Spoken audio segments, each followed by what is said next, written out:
Hello and welcome back to my channel. Today we'll be focusing on 5 tips to help you motivate yourself.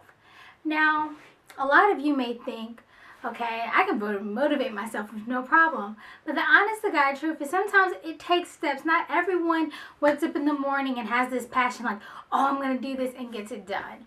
Just like with New Year's resolutions, a lot of people come up with these great ideas or these promises they make to themselves, and by a month or two later, they're like, I didn't get anything accomplished.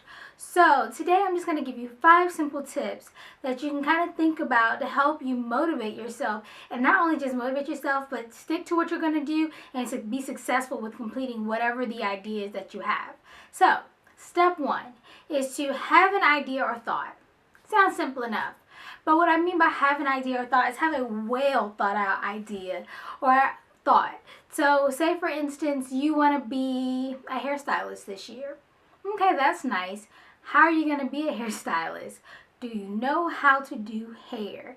So, those things sound silly, but it's true. Think about what you want to be. I, for one, wanted to start a YouTube channel this year. So last year, I did a lot of research. I spent hours upon hours looking at different YouTubers, thinking about what would my niche be, what would I want to do, and then I started to really kind of plan it in my mind before I did anything else, before I got a camera, before I did anything towards making this YouTube channel. I just thought about it long and hard. Is there something I really wanted to do? Do I have a passion for it? All those things kind of were in my thought process prior to even setting anything in motion.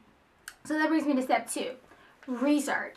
I can't stress this enough. It's nice to have an idea, but if you don't know what others had to do to achieve that goal, it's kind of like going in blind. I, for instance, thought I would be a great psychologist when I was in high school. I'm going to go to school and be a psychologist. So I did well in school, well enough to get into college, and I was going to be a psych major.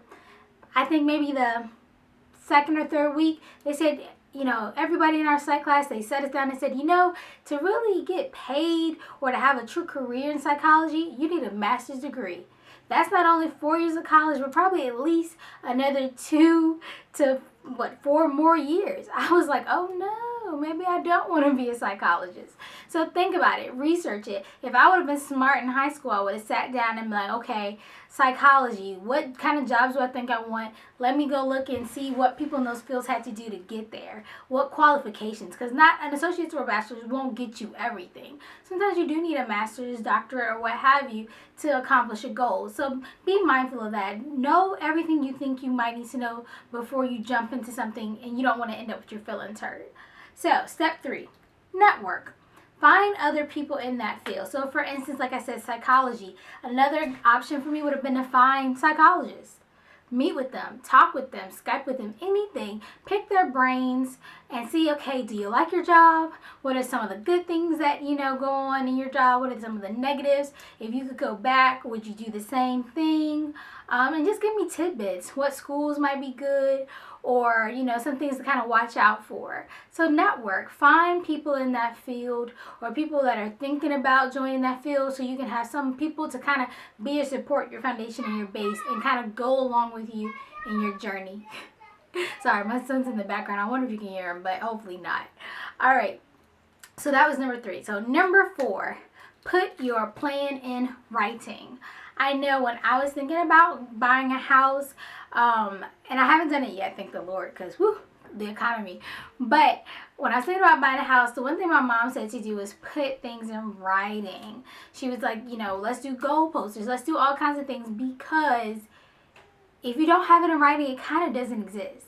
It's like what I call a pipe dream. Somebody's like, I want to be a rapper one day, but if it's not in writing, you don't have a contract, or you didn't say, okay, these are my plans A, B, C, D to get there. It's kind of just something in an imaginary world. So if you want to be a writer, write it down.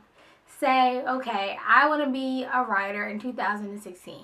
Put it in words. Set it down, put pictures with it, whatever you need to do so you have something that's concrete that you can put up on your wall or put in a journal or put in front of your mirror so that you see it all the time and it just reminds you and keeps pushing you towards your goal.